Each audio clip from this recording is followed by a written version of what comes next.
Boa tarde, minhas amigas. Boa tarde, meus amigos. Nós estamos aqui na Sociedade de Estudos Espíritas Francisco de Assis, hoje, dia 3 de julho de 2025. E nesse horário nós estudamos essa obra, Diversidade dos Carismas, Teoria e Prática da Mediunidade, de Hermínio de Miranda, né? Nós estamos estudando o capítulo Semiologia da Comunicação Mediúnica, que é o capítulo 16. Hoje, nós vamos iniciar o item 12 desse capítulo 16. O item 12 tem por título Guias e Controles, Relacionamento com os Médiuns. E ele traz uma palavrinha aqui chamada controles, para a gente entender o que é esse tal de controles, né? Então, ele bota aqui, guias e controles, relacionamento com os médiums. Mas antes da gente iniciar o nosso estudo, vamos aqui elevar o nosso pensamento a Deus, a Jesus, o médico das almas, a espiritualidade amiga, agradecendo as bênçãos que nós temos recebido, né? Que todos os dias nós recebemos muitas bênçãos para nos fortalecer, né? Então, os espíritos amigos estão sempre aí, junto a nós, nos ajudando, para que a gente possa, cada dia, ir melhorando um pouco mais, aprendendo, crescendo, evoluindo, né? Que o Senhor nos abençoe, abençoe nosso lar, nossa família, nossos bons propósitos, e principalmente, Senhor, que ampare aqueles irmãos mais necessitados do que nós. Que a tua paz habite em nossos corações, e assim te pedimos, né, que nos permita dar por iniciado o nosso estudo dessa quinta-feira, graças a Deus. Então vamos lá. Capítulo 16 do livro Diversidade dos Carismas, de Hermínio de Miranda, item 12, Guias e Controles de Relacionamento com os Médios. Então, ele traz uma palavra aqui, que é uma palavra que a gente não costuma ouvir, controles, no sentido da mediunidade. Claro, todos nós sabemos o que é um controle, né? Mas vamos entender o que ele quis dizer com esse controle. Ele diz aqui, o leitor, deixa eu só ver o som aqui para mim. Ah, tá. Deixa eu aumentar aqui um pouquinho. O leitor se dedicar ao estudo da mediunidade em textos de língua inglesa, preste atenção, encontrará constantes referências ao controle, quer dizer, controle do médium. Esse termo controle, ou controle traduzido para o português, você vai encontrar em textos de língua inglesa. Então, de repente, se você pegar para fazer um estudo de uma obra de mediunidade, e, de repente, o autor dessa obra for um inglês, e você encontrar a palavra controle, quer dizer, foi traduzido literalmente. Control, a pessoa traduziu para controle. Você já vai entender o que significa essa palavra controle, que ele vai usar muito aqui, nesse item. Então, ele diz aqui, encontrará constantes referências ao controle do médium. Nosso primeiro impulso, olha o que ele está dizendo, nosso primeiro impulso seria o de traduzir essa palavra com a expressão, com a palavra guia espiritual. Olha aí, guia espiritual. Então, ele diz aqui, nosso primeiro impulso era pegar e traduzir essa palavra de control, que é em inglês, que traduzido é controle, para guia espiritual. Espírito familiar, originariamente adotada por Allan Kardec. Há, contudo, matizações que precisamos distinguir a fim de penetrar mais na intimidade do assunto. Então, um tradutor, ao pegar um livro que fala sobre mediunidade em inglês, quando ele encontrar a palavra controle, tipo assim, esse é o controle do médium. ele já vai entender que controle é controle. Mas como nos nossos livros sobre mediunidade você não encontra a palavra controle, ele vai botar, quando ele encontrar a palavra controle, ele vai traduzir o quê? A guia espiritual, ou espírito familiar. Então, ele vai dizer, esse é o espírito familiar, esse é o guia do médium. Então, ele faz a tradução de controle, em vez de controle, mas para a guia do médium. Médium. Mas ele diz aqui que a gente tem que tomar cuidado com essa tradução, de traduzir diretamente controle, que é controle, a guia do médium, porque tem algumas sutilezas, né, nessa palavra controle, que é controle. Então, você tem que entender isso. Eu achei interessante, porque quem estuda mediunidade, você pode pegar livros de vários tipos. Por exemplo, aquele livro que eu outro dia mostrei para vocês, História do Espiritismo. Esse livro aqui, História do Espiritismo, que eu já mostrei para vocês, que na verdade é a história do espiritualismo, tá? História do espiritualismo.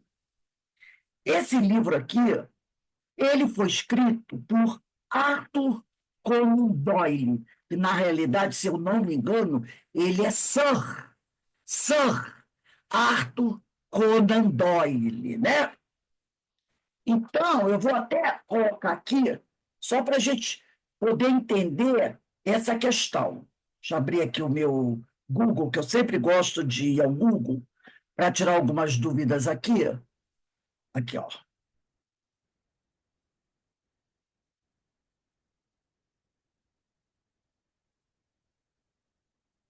Deixa eu ver aqui. Arthur Conan Doyle. Ele era. O nome dele é Arthur Ignatius Conan Doyle. Foi um escritor e médico escocês, mundialmente famoso por suas 60 histórias sobre o detetive Sherlock Holmes, considerado uma grande inovação no campo da literatura criminal. Então, ele era escocês. Então, falava inglês. E Arthur Conan Doyle é um estudioso do espiritualismo. Por isso que o livro é História do Espiritualismo. Inicialmente, a obra foi publicada como História do Espiritismo. Anos mais tarde, a editora Pensamento, depois de uma grande avaliação, resolveu mudar o nome, porque é História do Espiritualismo. E nesse livro História do Espiritualismo, eles falam também sobre mediunidade. E como o autor escocês, né, nasceu, como nós vimos aqui, ó, ele nasceu no Reino Unido, em Edimburgo, no Reino Unido, em inglês. Então, a pessoa vai dizer assim, mas eu não vou estudar nenhum livro em inglês. Não, mas você pode pegar um livro para estudar sobre mediunidade que o autor era em inglês. O autor era em inglês, entendeu? E na tradução, então ele pode até usar, quando ele escreveu o livro em inglês, o controle. E quando traduzido, nesse caso aqui, esse livro do Arthur Conan Doyle, ele foi traduzido pelo Júlio Abreu Filho, muito conhecido como Julinho, grande tradutor. E o prefácio é do Herculano Pires. Já vê a seriedade da obra, né? Então, o tradutor poderia ter traduzido de controle guia espiritual. Guia espiritual. Então, você tem que entender o que significa isso. Porque essa palavra, vai que essa palavra controle apareça nesse livro, História do Espiritualismo. Aí a pessoa não vai saber. O que é isso, controle? É controle de videogame? É controle de televisão? E a pessoa não vai entender. Por que essa palavra controle, se o tradutor for literal, a controle bota controle, em vez de guia espiritual. Por que esse controle apareceu? Aqui o Eninho está explicando. Então, é mais uma Ô, oportunidade. Rose, Oi. Aí, no caso, é o guia espiritual, o relacionamento do guia espiritual com o médium, né? Diz essa palavra com expressão. Ele diz aqui, ó, nosso primeiro impulso seria o de traduzir essa palavra com a expressão guia espiritual. Então, o controle do médium seria o guia espiritual do médium. Entendeu? Poderia ser também traduzida por espírito familiar do médium. Nós não temos o nosso orientador espiritual, que às vezes a gente chama de guia. Todos Sim. nós temos o nosso guia espiritual. Todos nós temos também um espírito familiar. Então, na língua inglesa, Então, se você não tivesse explicado e eu fosse ler esse trecho sozinho, eu ia entender assim, o médium sendo controlado. exato, controlado. Que controle. Para nós, essa ideia é essa, de controlado. Mas aqui ele está explicando. Ele colocou essa observação. Você pode traduzir, mas aí ele diz o seguinte: é, que Kardec ele usa o quê? A expressão espírito familiar, né, de espiritual. Ele não usa a palavra controle, que é inglesa. Ele usa isso na nossa tradução, vem guia espiritual, amigo espiritual, orientador espiritual, espírito familiar. Então, ele diz aqui, embora, aí ele diz assim, mas a gente tem que tomar cuidado na hora que a gente traduz a palavra controle para guia espiritual. Ele diz, cuidado, porque há matizações, variações que precisamos distinguir a fim de penetrar mais na intimidade do assunto. Então, seria mais ou menos assim. Você não pode traduzir, o que eu entendi, a palavra controle sempre como guia espiritual, como amigo espiritual. Sempre.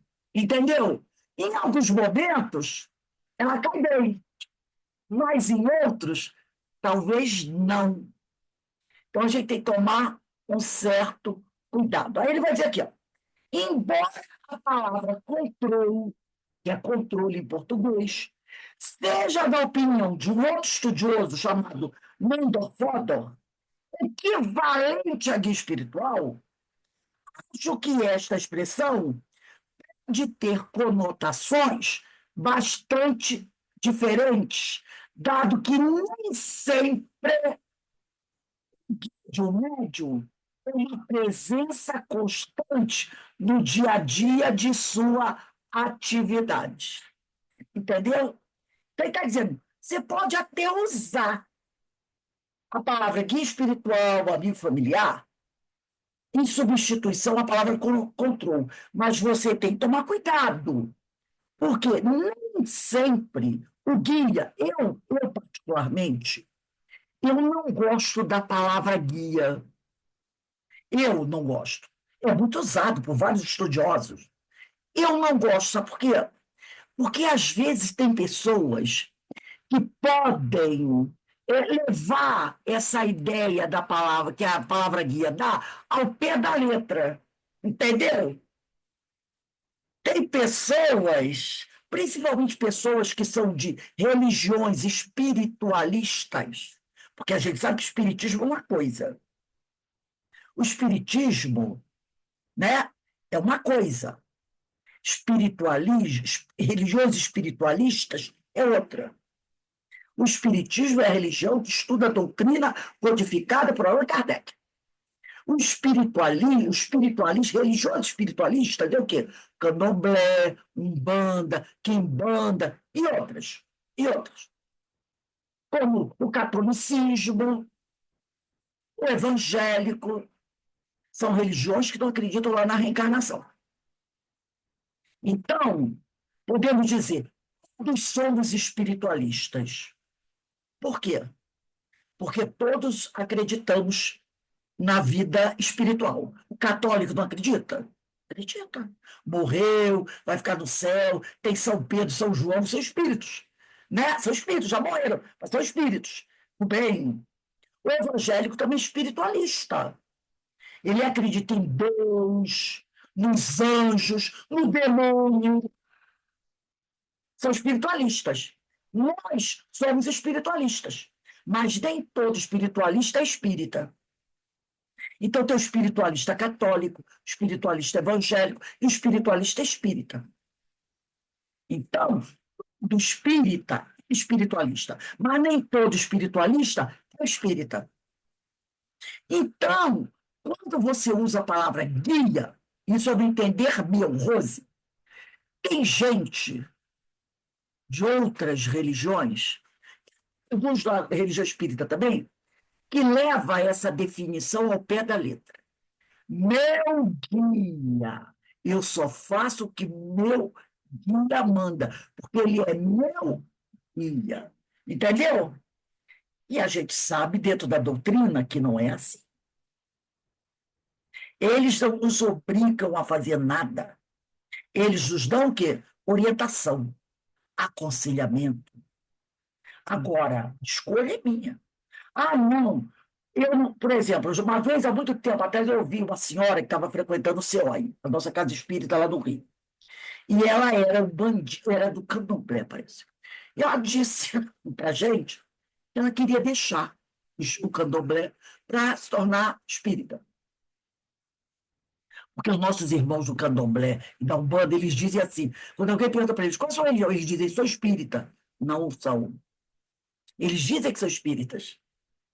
Né? Então, se você perguntar a pessoa que é do Umbanda, Candomblé, qual sua religião? Ele vai dizer espírita. Ele não é espírita. Espírita é que estuda a obra codificada por Allan Kardec. Eles são espiritualistas. Então, ela disse assim, eu tenho vontade de deixar o Candomblé e passar a frequentar a casa espírita. Aqui o senhor. Mas o guia espiritual da minha casa disse que se eu sair, eu vou ficar doente, eu posso morrer. Então, eu não posso abandonar. Quem se tornou, entrou lá para a religião, não pode abandonar a religião. Se abandonar, se deixar. Aí fica daquela: o que eu faço com a roupa? O que eu faço com o meu santo? O que eu faço com as coisas? Entendeu? Porque se eu jogar fora, se eu queimar, eles vão vir em cima de mim. O guia falou que eu vou morrer se eu sair de abandonar. Entendeu? Faz como uma chantagem, apavorando as pessoas. Alguém já viu um orientador espiritual Emmanuel dizendo isso? Claro que não. Nós tínhamos uma amiga no CEOI que a família toda era católica. E ela é de berço católica, ela foi católica durante muito tempo. Aí ela se tornou espírita. E ficou dentro da doutrina há muito tempo. Um dia ela veio falar comigo: Ah, Rose, poxa, eu vou deixar de ser espírita. Eu digo: eu vou voltar para o catolicismo. Porque toda a minha família é da igreja, eu já fui da igreja, e as pessoas estão falando que eu tenho que voltar para a igreja. Eu quero voltar para a igreja. Você acha que você vai ficar com raiva de mim, alguém, isso, aquilo, outro? Eu já falei isso para algumas pessoas aqui da casa, as pessoas me criticaram, dizendo que como é que eu pode uma espírita? Não, você tem que estar onde você se sente feliz. Né? Aonde você se sente feliz. Porque a doutrina, ela não quer quantidade de gente. Se você é feliz sendo católico, que maravilha. Se você é feliz sendo evangélico, que maravilha. Se você é feliz sendo da Umbanda do Candomblé, que maravilha. Agora, se você não está satisfeito na sua religião, se a tua religião não atende mais às suas interrogações, não te consola, não te esclarece o suficiente, aí você pode vir conhecer a nossa. Entendeu? Então, essa palavra guia, parece que alguém bota um antolho em você e fica ali, você fica, né, sendo amarrado em alguém. Por isso que eu não gosto muito da palavra guia. Eu prefiro assim, orientador espiritual, amigo espiritual. Eu gosto mais dessas palavras, que não forçam a barra. É meu amigo espiritual, meu orientador espiritual, espírito familiar, a guia eu tenho uma certa reserva. Mas não é errado, muita gente usa. Então, isso aqui.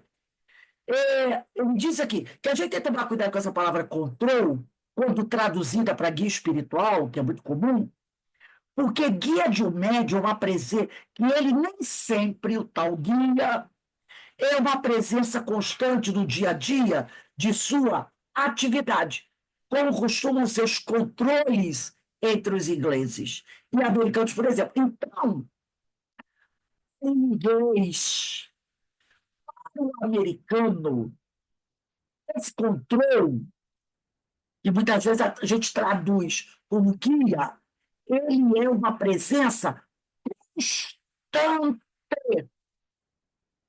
ao lado do médium. Eles vêm assim, como uma presença constante, entendeu? Vamos lembrar de Chico e Emmanuel. Emmanuel ficava o tempo todo ao lado do Chico? Não. Tanto que o Chico psicografou obras de vários espíritos. Amélia Rodrigues, não, de vários espíritos, né? Humberto de Campos, Alta de Souza, vários espíritos. O Chico, né? André Luiz, uma obra fantástica de André Luiz, né? Humberto de Campos, vários autores espirituais, vários. Então, Emmanuel tinha também muita coisa para fazer. Ele não podia ficar ali grudado ao lado do Chico o tempo todo. Joana de Ângeles ficava grudada o tempo todo ao lado de Valdo? Claro que não. Divaldo psicografou obras, quase 20 obras, de Manuel Filomeno de Miranda. De Manuel Filomeno de Miranda, realmente assim, ó, 18 obras. De Joana de Ângeles, nem sei quantas. Vitor Hugo, nem sei quantas. Amélia Rodrigues, nossa, foram umas 10, 12 obras. Então, Joana não ficava ali no pé do Divaldo toda hora, controlando o Divaldo. Lembra o que o Divaldo fez, o que o Divaldo não fez? Nem manda fazer isso com o Chico. Então, entre os ingleses e americanos, essa palavra controle, que é o controle, que nós poderíamos até traduzir para o guia espiritual, é aquele que ele diz aqui, ó, é aquela presença constante no dia a dia de sua atividade. Entendeu? Por isso que ele diz aqui que nós precisamos. Há matizações, avaliações. Então, essa palavra controle tem que se tomar cuidado com ela. Você não pode usá-la sempre como guia espiritual. Porque na visão inglesa e americana, o controle é aquele que ali, ó, o tempo todo com o médium. E nós sabemos que não é assim. Quanto mais evoluído o espírito, mais coisa ele tem para fazer. Então, diz aqui, em verdade, a figura do controle, diz aqui o Hermínio Miranda, me parece mais atuante, ou melhor, mais ostensiva, na prática britânica e americana, do que entre nós. Mas não muito bem caracterizada, de vez que o termo é usado para referir-se a qualquer outro espírito que se manifeste diretamente pelo sensitivo, sem intermediação do guia. Então, a gente percebe que tem essas variações, tá? Entendem eles como controle, quando ele diz ele aos americanos e os ingleses, tá? Ele está falando aqui de ingleses e americanos. Entendem eles como controle um espírito que supervisiona o trabalho mediúnico de seu pupilo. Seria um supervisor do médium. Não à distância, como um guia formal, incumbido apenas da orientação do médium e de suas tarefas, mas como participante. Seria aquele supervisor que está ali. Não é o caso de um Emmanuel, não é o caso de uma Joana de Ângeles. Tá? É o controle que opera prioritariamente as faculdades do seu médium, transmite instrução e mensagens próprias ou de terceiros não incorporados. Então, seria o seguinte, vamos pensar assim, um espírito chamado João, você tem um médium, a médium chama Catarina, o controle, que seria o guia espiritual, chama Guilherme. Aí o espírito chamado João quer mandar uma mensagem para Catarina, mas ele não passa a mensagem direto para Catarina. Ele passa o Guilherme, que é o controle. Entendeu? E o controle passa para o médium. Então seria assim: você tem o João, que é o espírito, tem o Guilherme, que é o controle e supervisor espiritual, e tem a médium Catarina. Não sei por que cargas d'água, o João não se comunica com a Catarina diretamente. Ele manda mensagem para o controle, e o controle verifica a mensagem, né? Sei lá, acrescenta, tira alguma coisa, arruma e manda para a Catarina.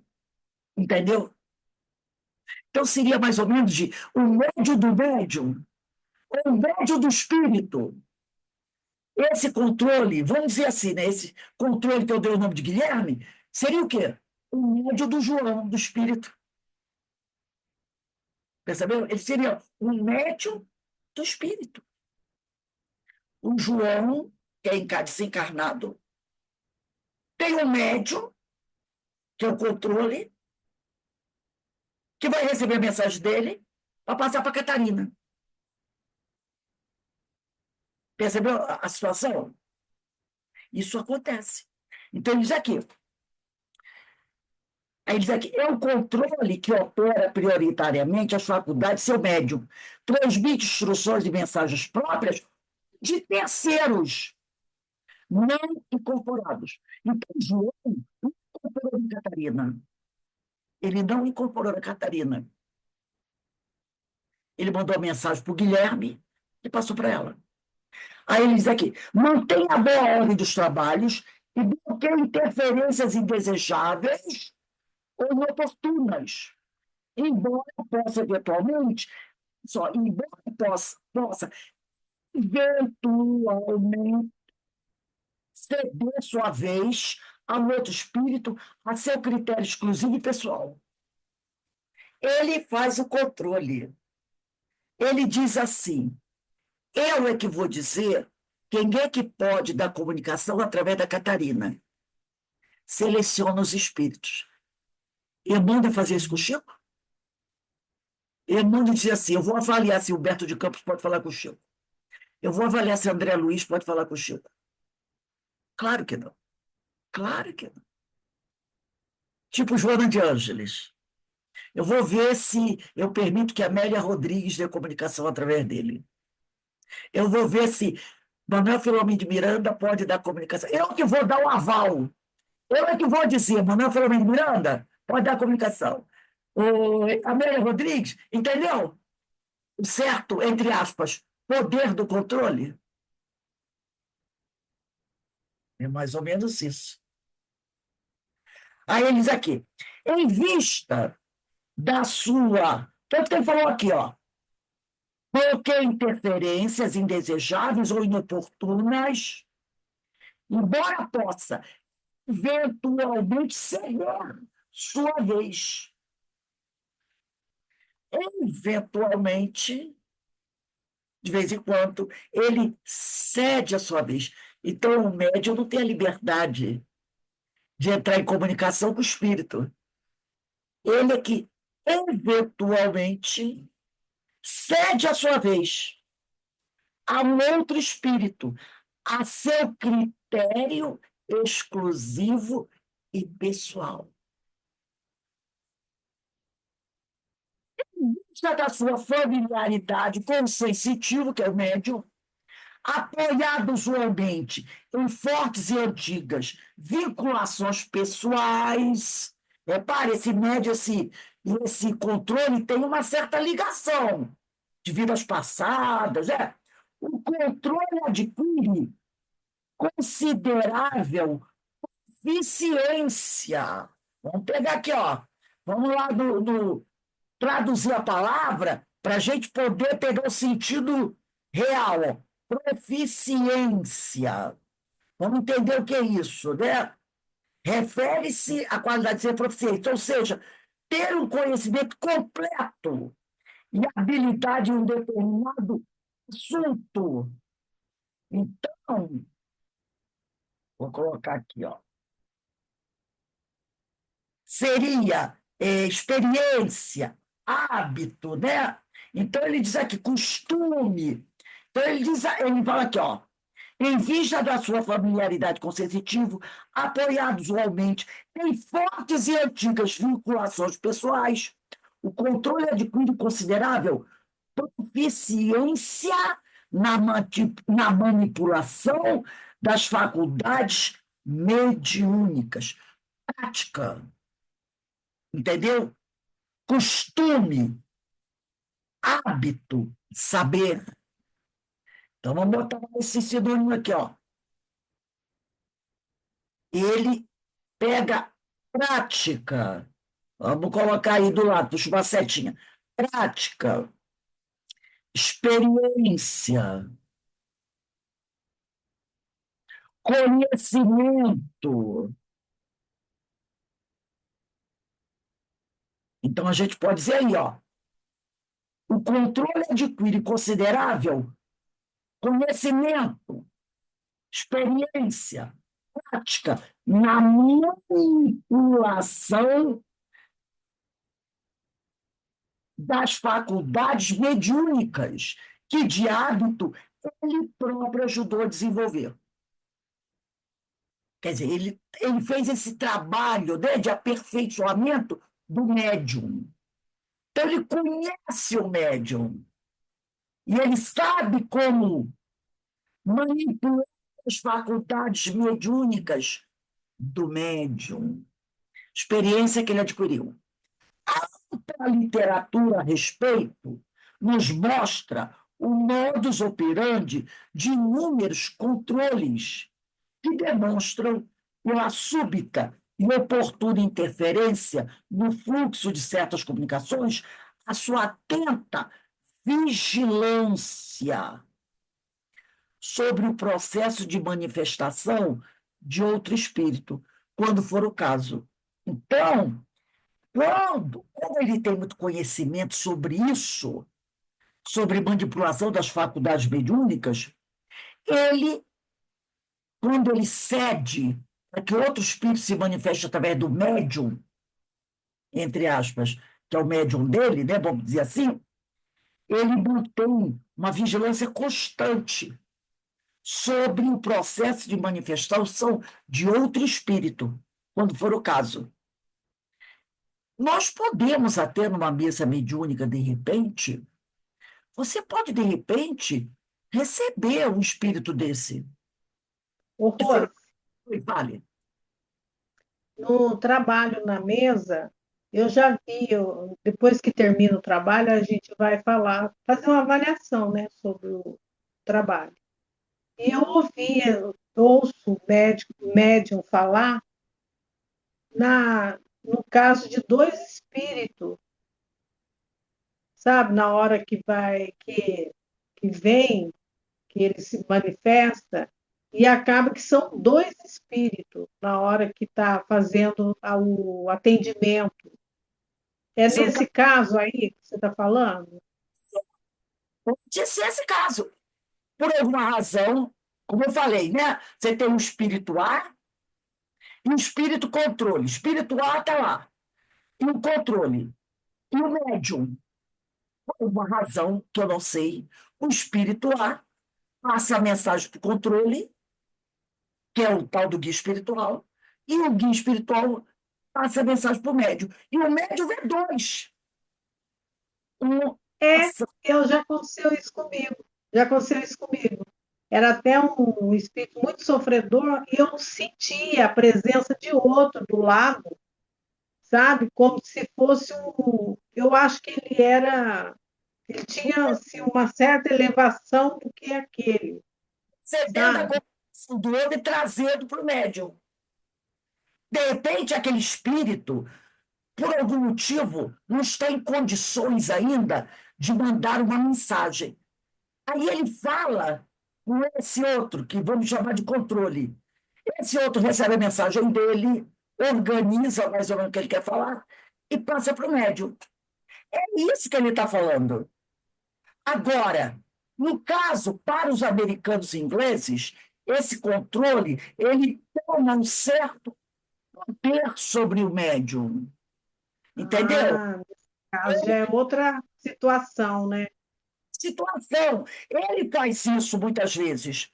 Recebe a mensagem de um espírito, não permite que esse espírito fale diretamente com o médium, tem que mandar para ele passar para o médium. Ele seria o intermediário. Por isso que você diz, ele seria o médium daquele espírito.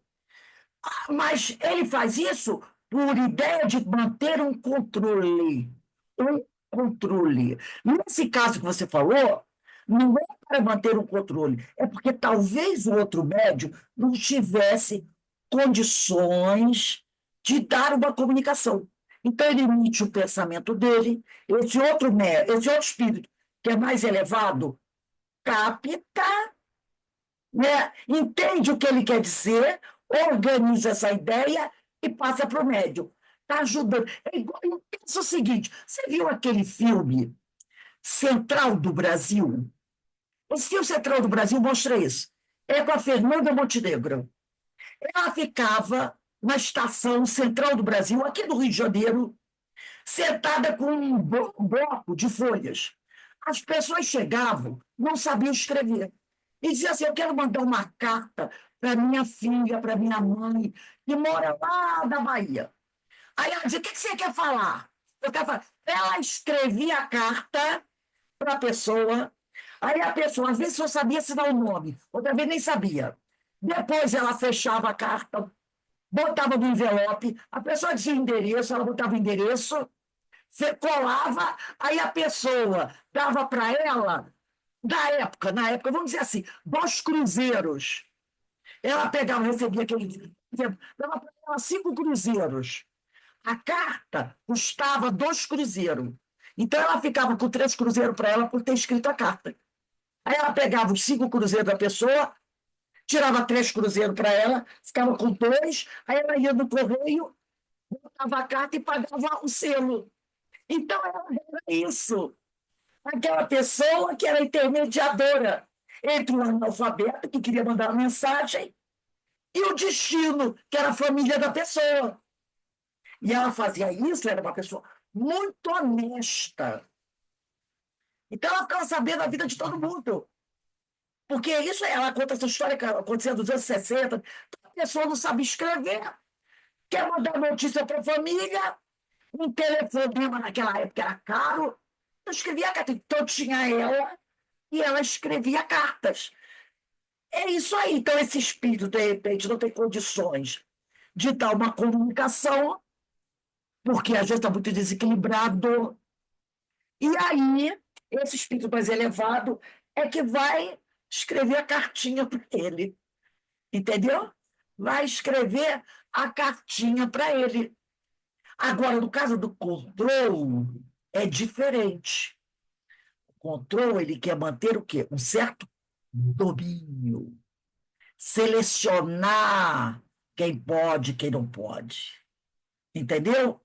Então, ele quer manter um certo domínio sobre o médium. Não é o que a gente vê quando a gente estuda da doutrina, né?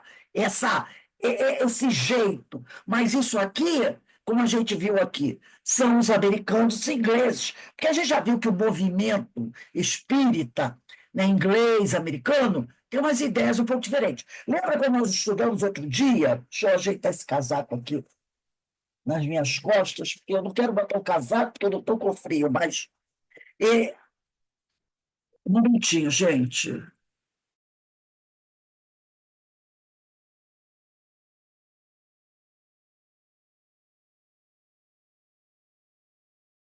Está sem som. Eu tirei o som um instantinho. Então, olha só a situação. É mais ou menos isso, né? que a gente está falando aqui. Então, ele falou aqui, ó, ele diz, a ampla literatura a respeito nos mostra o modus operandi de inúmeros controles que demonstram pela súbita e oportuna interferência o fluxo de certas comunicações, a sua atenta vigilância sobre o processo de manifestação de outro espírito, quando for o caso. Não são muito, contudo, os espíritos que obtêm permissão. Olha o que ele diz aqui. Não são muitos, contudo, os espíritos que obtêm permissão para utilizar-se diretamente do médium. Percebeu? Porque o controle fica ali. O controle fica ali. Porque antes ele falou aqui, ele falou antes assim, a ampla literatura, quer dizer, literatura inglesa, a respeito nos mostra o modus operandi, quer dizer, a forma de operar de inúmeros controles que demonstram pela súbita e oportuna interferência do fluxo de certas comunicações a sua atenta vigilância sobre o processo de manifestação de outros espíritos, quando for o caso. Não são muitos, contudo, os espíritos que obtém permissão para utilizar-se diretamente do médium ou conseguem fazê-lo, ainda que autorizados pelo controle. Então, o controle não dá permissão a muitos espíritos de se utilizar diretamente do médium, quer dizer, de incorporar no médium. Ele não dá muita oportunidade a um ou outro, entendeu? Porque na maioria das vezes ele quer ficar ali, ó, no meio, entre eles, sendo médio do espírito. Não é a muitos que ele cede, que ele deixa. Aí ele diz aqui, outros espíritos não conseguem, às vezes, chegar perto do médium. É o caso que você falou aí, né? Outros não conseguem, mesmo que o controle dê permissão, porque talvez, né, tenha um desequilíbrio, de repente não está bem afinizado com o médium. E, nesse caso, ele precisa da ajuda do controle. Mas outros até poderiam dar a comunicação através do médium, mas aí o controle não permite. Ele não permite. Aí ele diz aqui, ó, o que mais comumente observamos é o trabalho do comunicante em transmitir seus pensamentos ao controle.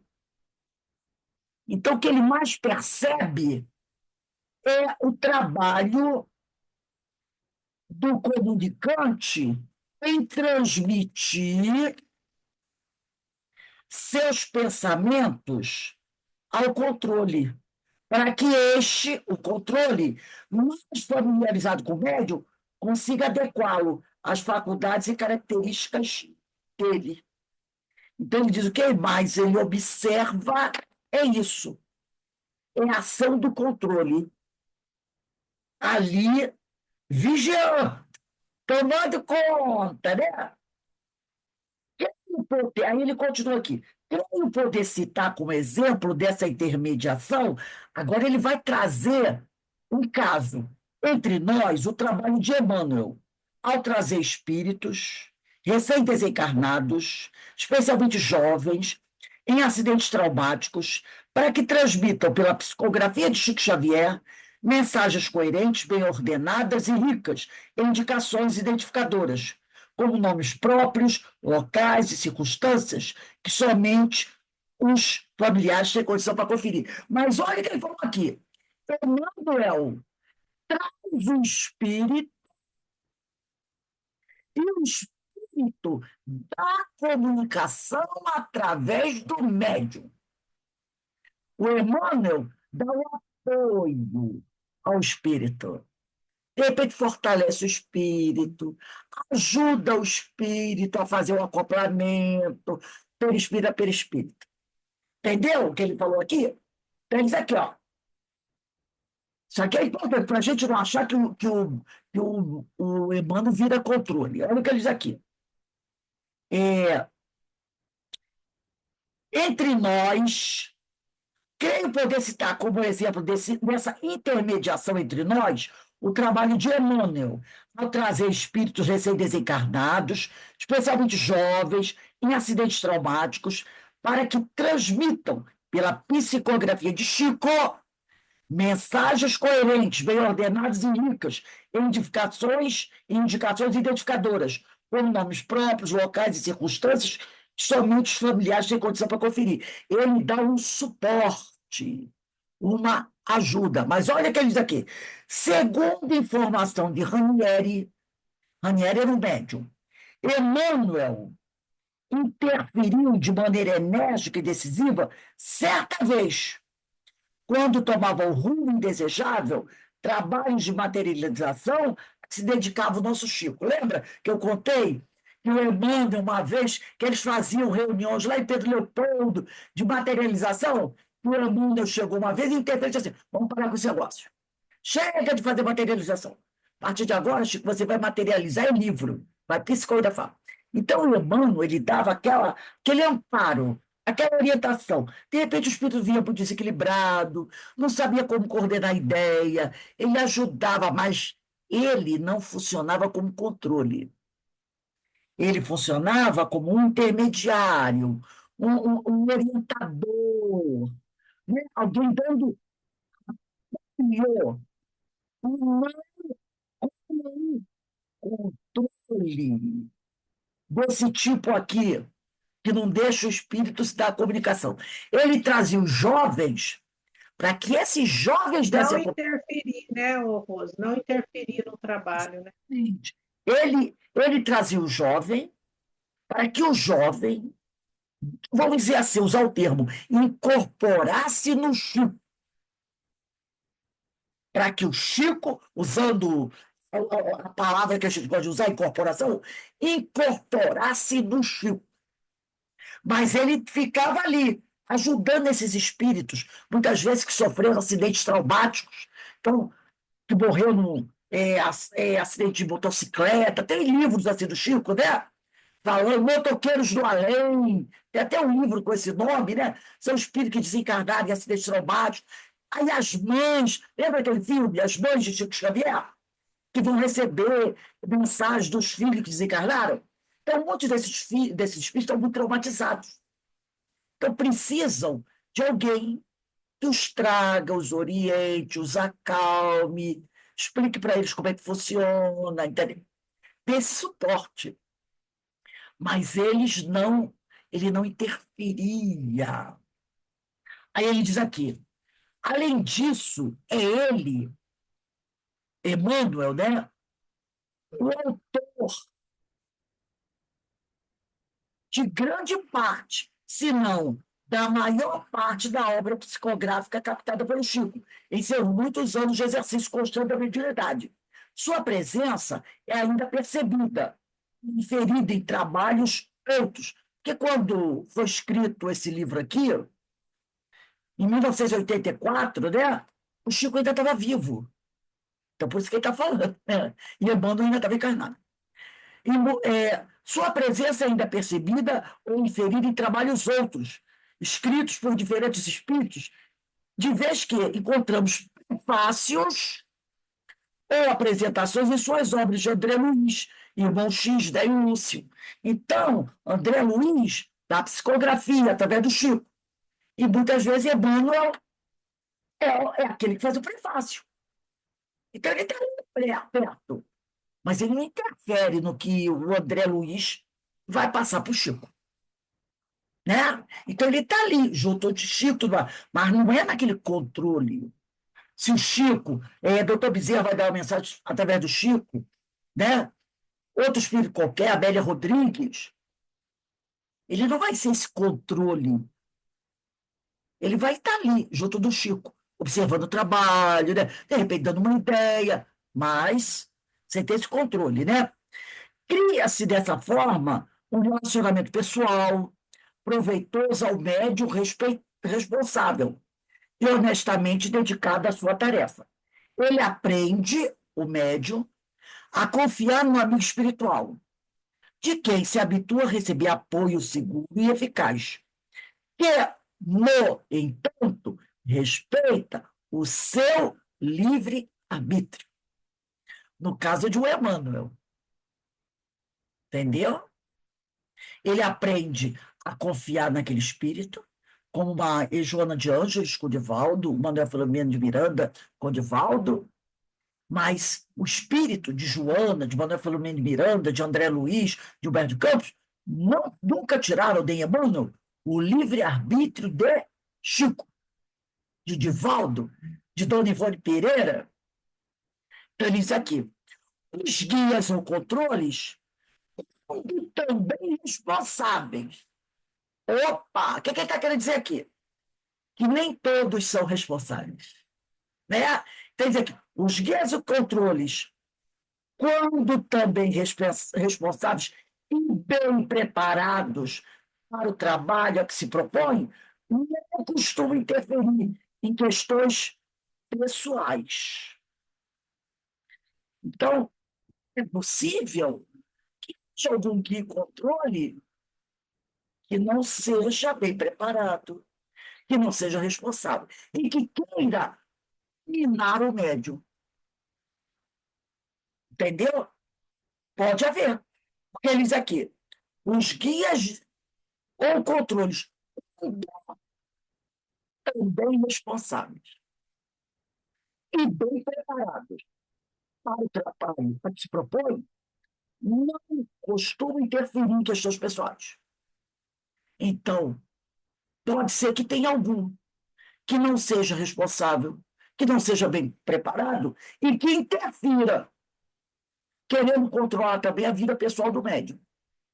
Aí ele diz aqui, a não ser em casos extremos e com apoio em sólidas razões. Então, ele diz o quê? Que esse guia ou controle, ele só deve interferir em razões extremas. Olha o caso aí do Emmanuel com Chico, no caso das materializações. Aquele negócio, aquelas sessões de materializações já estava tomando um rumo melhor. Por isso, Emmanuel interferiu. Entendeu? O que Emmanuel percebeu que aquele negócio de ficar fazendo materialização é instrutivo. Não tinha muito a trazer, não tinha muito benefícios para as pessoas. Então, ele interferiu. Vou parar com esse negócio aqui. Materializar livros é mais instrutivo. Para. Então, um guia, um amigo espiritual, um controle, quando responsável e bem preparado, nunca vai interferir no livre-arbítrio do médium, nem nas questões pessoais do médium. Nunca. Mas, como nem tudo é perfeito, tem controles que podem interferir sim. Podem interferir sim. Se não forem bem preparados, né? Aí ele diz aqui, é hábito deles deixar, quando esse controle, esse orientador espiritual é bem preparado, é hábito deles deixar que a decisão final fique a critério de seus pupilos, aos quais, via de regra, transmitem opiniões e sugestões, e não comandos ou imposições, como aquele que eu falei para você, que disse para a moça, que se ela fosse embora dali, deixasse a casa espiritualista, ela ia morrer, ou ia ficar doente, ou ia acontecer uma desgraça na vida dela, que é quase uma chantagem, né?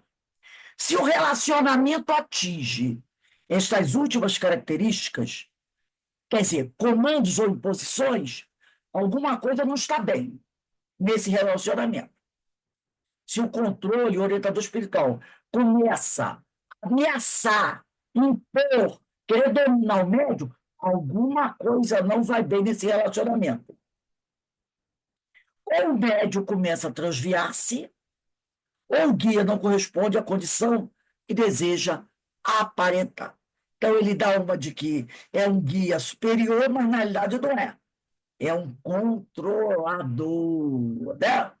É um controlador. A gente vê muito isso, sabe quando? Nos processos de fascinação. Nos processos de fascinação. Quando o tal guia do médium começa a afastar o médium de todo mundo. E o médium só faz aquilo que ele manda. Não é assim que a gente aprendeu os processos de fascinação? qualquer um que venha a chamar a atenção do médium diz: não, você não vai guardar comunicação com ele. No processo de fascinação, o espírito, ele não permite que o médium dê comunicação de outros espíritos. Só dele. É um controle. Entendeu? É uma imposição, é uma dominação. E o médium, como está em desequilíbrio, não percebe que está perdendo seu livre-arbítrio e que está cedendo suas faculdades mentais para o domínio do outro, que é um grande manipulador. Por isso que Kardec fala que o processo de fascinação é muito mais difícil, problemático que o da subjugação. É muito mais problemático e muito mais difícil de resolver, porque isso envolve também a vaidade do médium, né? Até porque quando ele psicografa uma mensagem e vem com uma assinatura bombástica, o médium vaidoso diz: nossa, estou dando aqui psicografia de Paulo de Tarso. Qual é a graça você vir dizer para mim que não é Paulo de Tarso? Sai disso, rapaz. Eu sou capaz de dar Paulo de Tarso, e acabou. Então, ele mexe também com isso, né? Aí ele diz aqui, continua aqui: de modo geral, contudo, a tarefa dos guias espirituais ou controles junto dos médios é exercida de modo geral, tá, gente? Quando ele diz de modo geral, ele não está dizendo que é sempre, tá? Ele não está dizendo que é sempre, de modo geral. Aí sempre tem espaço para exceção, né?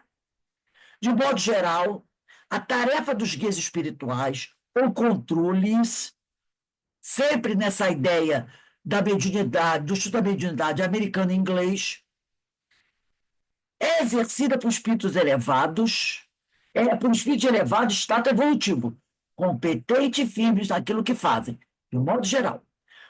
Como esse trabalho é considerado de natureza missionária no mundo espiritual, é claro que a vinculação guia-médio não é fortuita, não acontece por acaso, e sim programada antecipadamente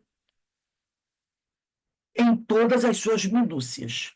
Há sempre uma série de compromissos e deveres e obrigações assumidos, de parte a parte. Quando se prepara uma tarefa dessas, que, em princípio, tem a duração de toda uma experiência na carne. Então, é algo para durar muito tempo. Aí ele continua aqui: não é difícil depreender-se quão desastroso é para o médium, uma vez chegado o momento de dar início à sua parte da tarefa, começar a refugá-la, seja por comodismo, egoísmo, indiferença, irresponsabilidade, ou qualquer dificuldade de natureza meramente humana. Quer dizer assim, como é problemático, na hora de começar a fazer o trabalho, o médium começar: não quero não, vamos deixar para lá. Isso é muita responsabilidade, né? Aí ele diz aqui: é claro que seu livre-arbítrio será respeitado. Se o médium não quiser fazer o trabalho, o espírito tem que respeitar o livre-arbítrio do médium. E nunca será arrastado à força para o exercício da tarefa combinada, e para a qual seu guia está pronto e disposto a colaborar. Em casos assim, não apenas está ele assumindo, o médium, grave irresponsabilidade pelo que fez, mas pelo que deixou de fazer, como também porque, sem a amorosa cobertura de seu orientador espiritual, ficará à mercê de espíritos desajustados que o induzirão a mais fundo mergulho em seus equívocos pessoais, em lugar de ajudá-lo a galgar o degrau ou dois dos inúmeros patamares da bíblica escada de Jacó. Então, isso aqui também explica assim. De repente, o médico diz assim: eu não quero fazer esse trabalho. Eu não quero fazer esse trabalho. Esse trabalho é muita responsabilidade. Eu não quero nada disso. Deixa para lá. Não é porque ele não queira que ele vai deixar de ser médium, né? Não é porque ele diz que eu não quero fazer isso, eu não quero estudar mediunidade, eu não quero dar comunicação, eu não quero trabalhar na mesa mediúnica, eu não quero trabalhar com esse negócio. Não é porque ele diz que ele não quer, não importa a razão, que ele deixará de ser médium. Já que ele não quer, o amigo espiritual, o controle, o orientador espiritual, o guia, poderá vir a afastar-se dele. E aí, quando esse orientador espiritual vai se afastar dele, abre-se a porta para quem? Para os oportunistas de plantão, para os espíritas oportunistas de plantão. E aí, por isso ele diz aí, nesse caso, o médium ficará à mercê de espíritos desajustados que o induzirão a mais fundo mergulho em seus equívocos pessoais, em lugar de ajudá-lo a galgar um degrau ou dois dos inúmeros patamares da bíblica escada de Jacó. Então, às vezes, a pessoa é um médium de grande potencial. Mas, de repente, ele não quer compromisso. Eu não quero esse compromisso. Isso é muita responsabilidade. Essa obrigação de ter que estudar, porque se você é um médium, você tem que estudar, né? Você tem que estudar. Médium que não estuda é abismo à vista. Tem que estudar. Mas o guia, o controle, o âmbito espiritual, respeita o livre-arbítrio. Não vai pegar a pessoa pelo cangote e dizer, não, você vai trabalhar da mesa mediúnica, que eu quero que você trabalhe. Respeita o livre-arbítrio. Mas o não querer trabalhar não significa que você deixará de ser médium. A sua mediunidade está ali. Ela está ali. Só que aquele amigo espiritual, do seu lado, ele tem coisas para fazer. Ele vai buscar o quê? Auxiliar outro que precisa. E você fica sem esse amigo bom, verdadeiro. E a tua mediunidade fica o quê? Exposta. E aí, aqueles vigarinhos, vamos dizer assim, eu não vou usar a palavra, né? Espertalhões de plantão, vão acabar o quê? Se aproximando de você, sabendo como seduzir você e acabam te dominando. E aí você vai usar sua mediunidade sem Jesus. Entendeu? Porque quando a gente tem um amigo espiritual nos auxiliando, nós praticamos a mediunidade com Jesus. E quando o guia se afasta, o amigo se afasta, e outros vêm te assessorar, você vai começar a praticar a mediunidade sem Jesus. E aí você corre grande risco, né? Que pode levar você a um estado que vai durar muito tempo, que vai te atrapalhar muito, muito, muito mesmo. Então, eu vou dar uma paradinha aqui, mas achei muito interessante essa ideia do controle, porque era uma ideia que nós não tínhamos, né? Esse personagem que está muito presente no estudo de mediunidade americano e inglês. Esse controle e tem um domínio sobre o médium, que ele é que permite quem vai da comunicação ou não, através do médium. Raramente ele cede para um espírito da comunicação, né? Raramente ele cede. E, muitas vezes, ele acaba sendo um médium do espírito que vai controlar a comunicação. Então, é um tipo que nós não temos dentro daquilo que a gente estuda, né? Há casos que há necessidade desse controle, quando o espírito não tem condições de dar uma comunicação, por estar muito debilitado. E ele traz aqui que o Emmanuel, às vezes, serve de intermediário, mas não no sentido de ser médio do espírito, mas sim no sentido de dar o apoio. Ele traz esses espíritos para darem comunicação através do Chico, e ele dá um amparo ao espírito. Ele dá um amparo ao espírito, né? Uma assessoria, é diferente. É diferente. Não exerce esse controle que chega, às vezes, dependendo da evolução do controle, de ser coercitivo, de ter um domínio, né? Então, é uma coisa que nós não conhecemos, pelo menos nos nossos estudos habituais, né? Esse controle ali que raramente cede. Mas há casos, como a Ana mesmo trouxe para a gente, de um espírito tá muito debilitado, não poder dar comunicação, mas ele passa a ideia para um outro espírito mais elevado, que aí sim passa essa ideia para o médium. Então, pode haver esse caso, né? Então, achei muito interessante a gente saber, porque quando a gente vê esse caso acontecendo na mesa mediúnica, a gente já vai entender o que é que está acontecendo, né? E também você não sabe, de repente, você pode receber numa mesa um espírito que vem de um trabalho como esse. Ou, de repente, você pode receber na sua casa espírita um médium que trabalhou lá nos Estados Unidos ou na Europa, nesse sistema. Então, você já está sabendo que existe também esse tipo de trabalho. Então, achei muito instrutivo. Gente, semana que vem vai ser dia 10, né? Então, dia 10 a gente vai começar aqui. O que considerar ainda no reverso da medalha? Bota aí. 10/7/2025. Denise, faz a nossa prece de encerramento aí. Daqui a pouco a gente tem o nosso estudo do livro de Amélia Rodrigues, Luz do Mundo. Sim, Rose. Então, muito gratos estamos, Senhor, por mais essa oportunidade de reflexão de um assunto tão importante a todos nós, que todos somos médiuns.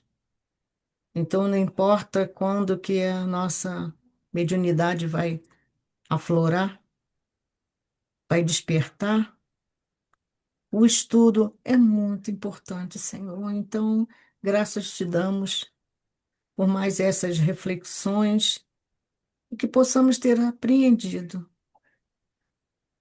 essas importantes informações que chegaram a nós através desse querido amigo Hermínio de Miranda. E te agradecemos, Pai, lhe pedindo que o Senhor dê a permissão para darmos por encerrado esse estudo na tarde de hoje, mas lhe pedimos também que permaneça junto a nós, hoje, agora e sempre. Que assim seja. Graças a Deus. Então, gente, nós vamos dar uma paradinha agora. Quando for 5h30, a gente retorna para o estudo do livro de Amélia Rodrigues, Luz do Mundo, tá bom?